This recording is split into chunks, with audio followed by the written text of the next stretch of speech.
Hey everybody, it's Master Gallengeist here, bringing you my review for Iron Man Annual Issue 1, 2023.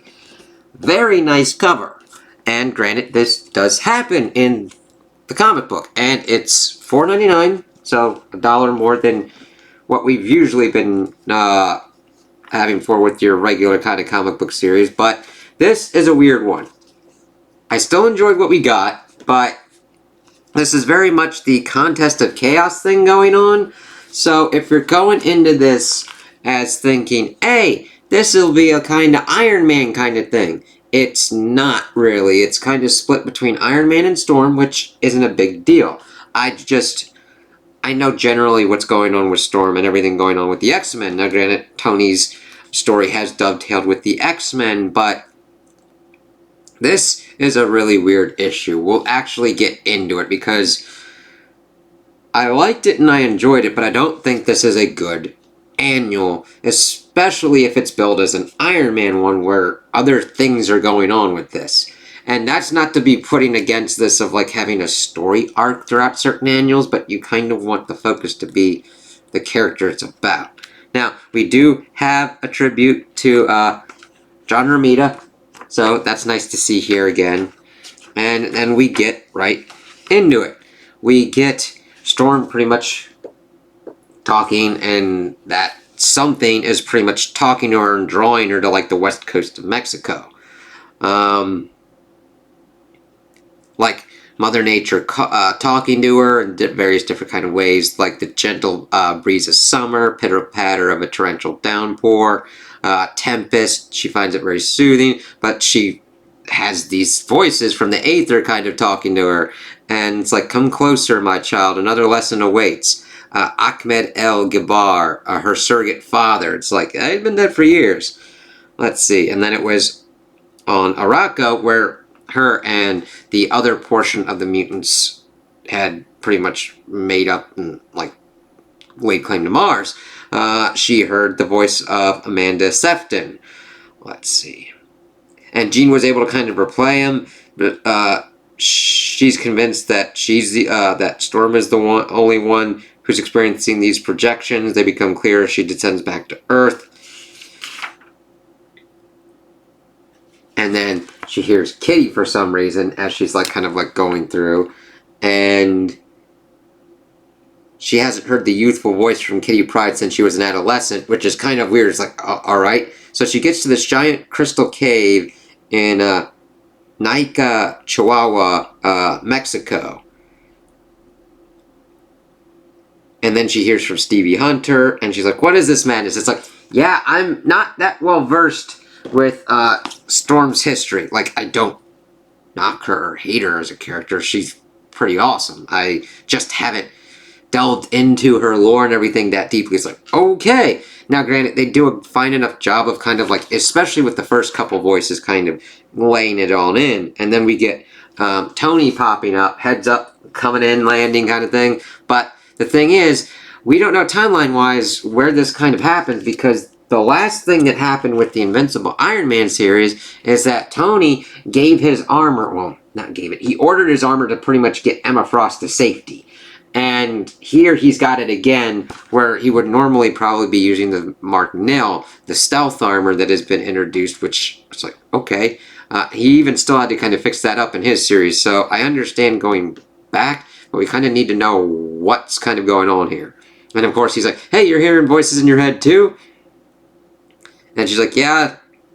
And then he kind of like opens up his thing. Yep, my suit guided me here. Cross-check variables between my brainwaves and environmental scans since no one else could hear them but me. Comforting to know I'm not the only one going crazy. Yes, some reassurance indeed to be in your company. And this is really weird because I don't know what their kind of relationship kind of is. And it's interesting to kind of see that kind of stuff kind of worked out in here, because I'm thinking, I've never really read a lot of stuff where Tony and Storm have interacted that much. And then, of course, she's heard her mother's voice, and he's pretty much like, let's go in there. Oh, pretty spooky. Want to hold my hand? I'm claustrophobic, not a child. I was asking for me, not a fan of caves. It's like, ooh, okay. Interesting. I mean, I know about Tony's history with caves, but it's kind of cool that he's like, no, it's for me. And then Storm's like, maybe your suit can help you. I do not require any reassurance, Tony Stark. Harsh. And then he, like, puts his helmet back on. Well, not back on, but the visor flips back down. And, of course, they're not seeing any other life signs, and they're going through this pretty much red crystal kind of cave. And then she's shocked that his armor can't detect the supernatural activity coming off these crystals, but the thing is, it'd have to be tuned for it. And then she asks if the scratches are interfering with his sensors or actually a cosmetic choice. Lady just dig the scars. Of course, Tony's falling on hard times and Invincible Iron Man. Then somebody says that you're finally here, and they both hear T'Challa. And the thing is, it's kind of patterned after both of their, like, they each think that the voice was talking to them. And of course, they're like, that's not him. Obviously, spoke with him yesterday. We're best buds after all. Best buds and work colleagues are not the same thing. He still hasn't forgotten about your Thor robot decimating the Wakandan embassy back in Civil War. It's like, yep, that fucking thing. And Tony should never forget that, and people should always bring that up.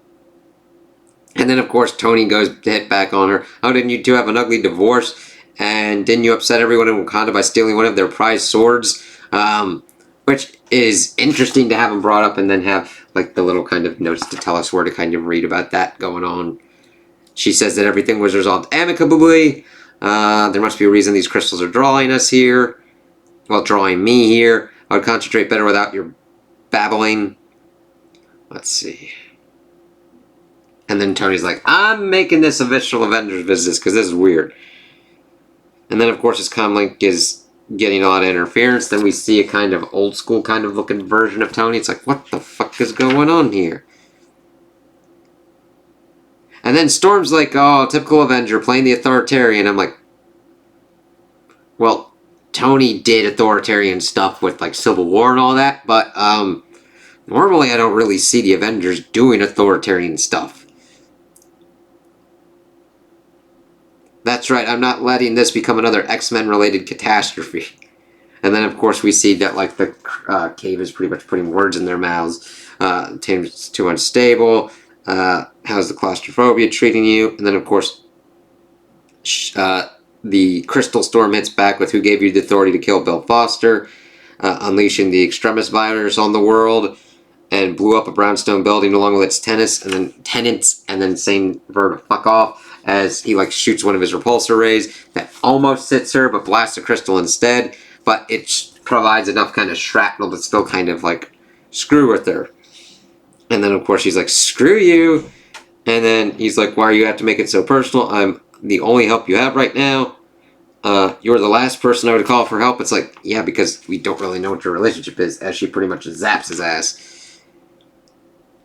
I just remembered I never stayed for your last wedding. So considers both a very belated wedding and annulment gift, as he then uses a chest ray to kind of blast her. So we're pretty much getting the heroes kind of fighting, and it's okay. It's just I don't feel any tension because it feels like such a kind of contrived situation. Now, granted, and I don't even really feel like there's enough beef for them to be doing this. It's like, okay, I understand they're being manipulated with this. And then, of course, Storm's like, hey, these crystals are making us act irrationally. And then, of course, Tony's acting like an asshole. Now, granted, he still kind of works within the same realm of Tony acting like an asshole, telling her to wait outside if the crystals are too much for her to handle. And then Cyclops bringing up some shit with Storm like, if you can't cut it, I'll take over as team leader. Hang it up, Tony, your suit looks beat. And then the crystals kind of go into a different kind of looking mode. And then she's kind of trying to blast him. He uses his, shoots off some missiles. Almost gets her. And then we get back to the kind of red crystals as Storm is pretty much on the ground, saying that he is going to take her in. I commend you for going easy on me, Tony. Even amid all this chaos, your kind heart still shines through. The Avengers holier than thou act grows dull, as she then, like, blasts him again, and his helmet falls down. This one was kind of interesting one. Like, for the action. It's kind of reminiscent of some of this art stuff that I would see in Sentinel of Liberty. Now, granted, that would usually take up a whole kind of page or whatnot, but I do like the movement of showing Storm kind of take him down with her leg kick, and that T'Challa taught her that. And then she's showing him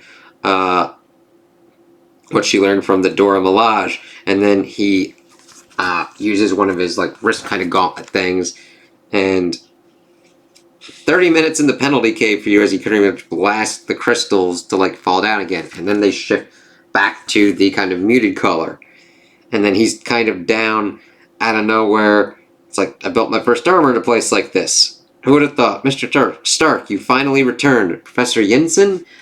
And we then see the horrible kind of vision be set before him. But the thing is, Tony knows he's not real. This one says that he's his biggest regret. How could I have been so foolish to assist you in constructing a suit that would lead to so much destruction? As we see that he's got bits and pieces of the Iron Man armor, current kind of one, embedded in him. Saying that he used him to get a leg up, it cost him his life. Saying, Tony's like, I've changed. Means nothing when I'm dead. I had a family. I'm sorry, Yinsen. Please forgive me. As he then repulsor blasts him, but it's Storm. And then we see that Storm is having a similar kind of vision of Master Amal Farouk, being like, oh, I'm your master. You're not bigger than you actually are. You should be grateful when you shelter. Instead, you dream of being some weather goddess soaring amid the stars. And that he won't allow it. I'll make you forget such nonsense. No, I won't let you. As she then goes to kick him, but kicks Tony instead. But he, of course, sees it as Yinsen. And then we see that Patsy's like, being with you is absolute hell. As she then goes after Tony. Let's see here. Pretty much bringing up all this stuff that he's also feels like he's burning.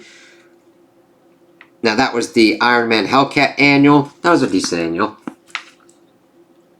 And then we see Happy popping up. Looks like, I think, rescue-ish kind of armor there. And then he shoots off another kind of thing that like hits Storm. And then he's asking why Storm's lying there the whole time, as he can't put it together, saying that she should stay down.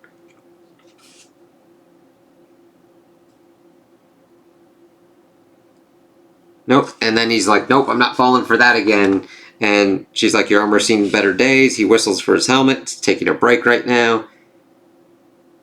And then you think I'm the one who is helpless down here when I am a goddess who showed you mercy. And I'm like, jeez. Now granted, Storm is very powerful, but I am always wary of someone who calls himself a god or a goddess. And then they like pretty much blast at each other, but then we see lightning coming out of like the cave hole, and then Storm kind of dragging him out. And then we see the crystals kind of following them out. What was all that fighting for? Why did you draw us out here? You're right. I have seen better days, but even still, you would have put up a better fight. Tony, you gave me a good run for my money. Storm, what are you doing?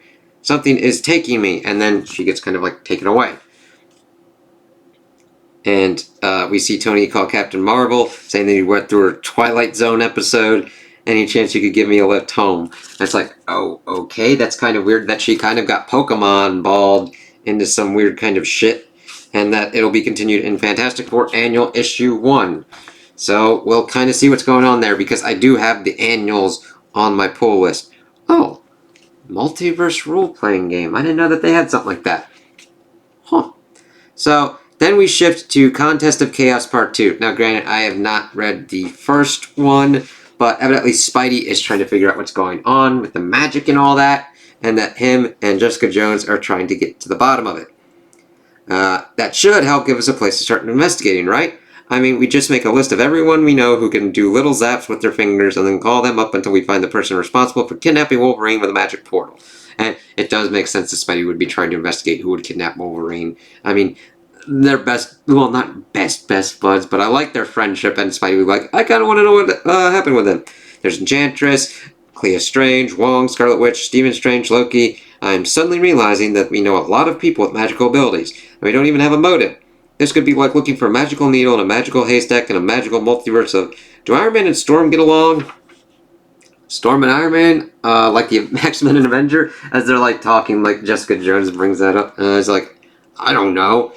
They're not on like streaming service password sharing or whatnot. This is weird. An eyewitness places them in Mexico, and they were fighting. Like me and Wolverine? It's possible, which would mean that whatever's happening is impacting multiple heroes. And then he's like, how did you find this? What? I just googled heroes fighting. It's like, yeah, that would work.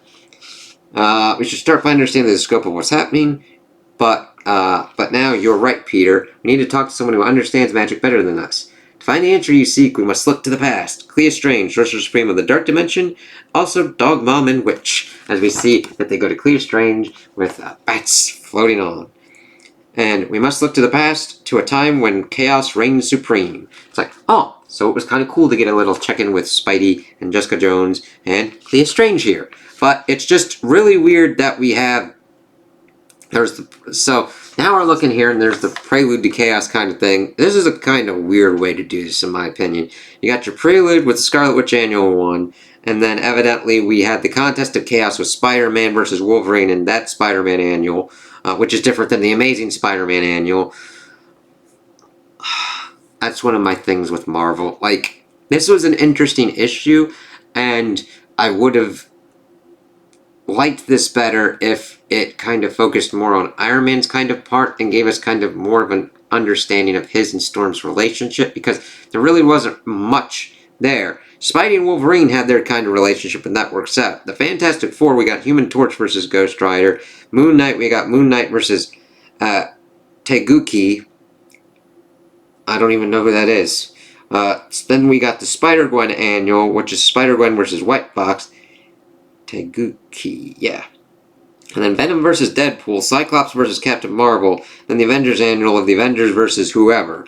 This is just strange. Like with an annual, I usually like to see it as a kind of celebration of the past year for a character. Or just kind of like a come-down issue of, okay, they dealt with all this, and an interesting kind of story to work out with. Though, granted, sometimes it goes a little bit nutty, and you've got Thor versus MODOK, who's eaten the Rainbow Bridge and become like, Rrr!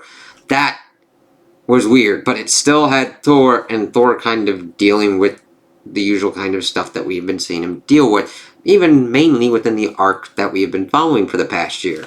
This is just, I like the idea of an overarching arc for the annuals, but I think that the arc should be in the background, and that the character should be the main focus, and then having the character kind of moving that plot forward for the next one going on. So, if you have been following Invincible Iron Man, you are not missing much if you decide this isn't for you. So, okay, but if you want an interesting one of seeing how Iron Man and Storm kind of interact within this weird kind of way, sure. Pick it up if you want to. Just know that $4.99, a little bit more expensive than usual, but it's got good art, interesting action scenes, interesting look into like the psychology of the certain kind of characters, and then a little bit of Spidey in the back. So, yeah. So, those are my opinions on the issue. Tell me what you guys think in the comments below. If you liked it, if you didn't like it, if you agree with me, if you disagree with me. Also like and subscribe, and I hope you have a good day.